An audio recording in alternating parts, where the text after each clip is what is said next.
పిల్లలు చదువుతున్నారా? ఎలా చదువుతున్నారు? వాళ్ళని ఎలా హెల్ప్ చేయొచ్చు? అన్నది ఇలాంటి క్వెషన్స్ చాలా మంది పేరెంట్స్ కి ఉన్నాయి. సో మీరు యాజ్ అ పేరెంట్ గా విఎక్స్ఎల్ ని రేట్ చేయాలంటే ఎంత ఇవ్వగలుగుతారు? నేను ఒక ట్రైనర్ గా గానీ, ఒక సైకాలజిస్ట్ గా గానీ నా దగ్గరికి పేరెంట్స్ వచ్చినప్పుడు చాలా ఈ మెమరీ స్కిల్స్ గురించి, చదువుకు సంబంధించిన విషయాలు వాళ్ళు మాట్లాడమన్నప్పుడు పేరెంట్స్ ఎక్కువ చెప్తారు. నేను అన్ని కొనిస్తానండి వీడికి. ఏది కావాలంటే అది అడిగిందల్లా నేను కొనిస్తాను వీళ్ళకి. నేను అడిగేదేంటి తిప్పి చదవమని. అదొక్కటి చేయలేరా అని అంటారన్నమాట వాళ్ళు. సో వీళ్ళకి పేరెంట్స్‌కి ఏమనిపిస్తుందంటే అడిగింది అడగక అన్నీ ఇచ్చి వీళ్ళని జడగొడుతున్నామని వాళ్ళు అనుకుంటారు.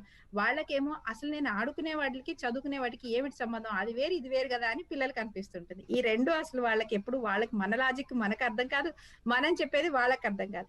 అయితే ఈ రెండిటిని చక్కగా అనుసంధానం చేసింది ఈ విఎక్స్ఎల్. ఏంటి అంటే నీకు ఉత్తగా ఇవ్వటం కాదు. You earn it.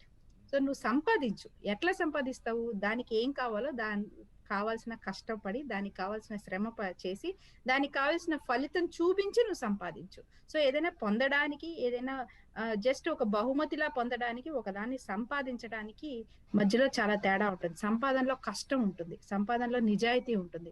ఆ నిజాయితీతో వాళ్ళు చేసిన సంపాదించుకుంది ఏదైతే ఉందో పిల్లలకి పోగొట్టుకోకూడదు అనే ఒక తత్వం కూడా అలవాటు అవుతుంది. ఎక్సెల్ లో చక్కగా రివార్డ్ పాయింట్స్ ఉన్నాయి. ఎక్కడికక్కడ ఏ టెస్ట్ కి ఆ టెస్ట్ రివార్డ్ పాయింట్స్ ఉన్నాయి. అంటే నువ్వు ఇది చెయ్యి, నీకు ఇన్ని పాయింట్స్ వస్తాయి. ఈ పాయింట్స్ నువ్వు ఏం కొనుక్కోవచ్చు, ఈ పాయింట్స్ నువ్వు ఏం చేయొచ్చు అన్నది కూడా వాళ్ళకి చక్కగా వాళ్ళ డాష్ బోర్డ్ మీదే వాళ్ళకి డిస్ప్లే అయ్యింది కాబట్టి వీళ్ళకి కావాల్సిన వస్తువు అక్కడ ఉంది.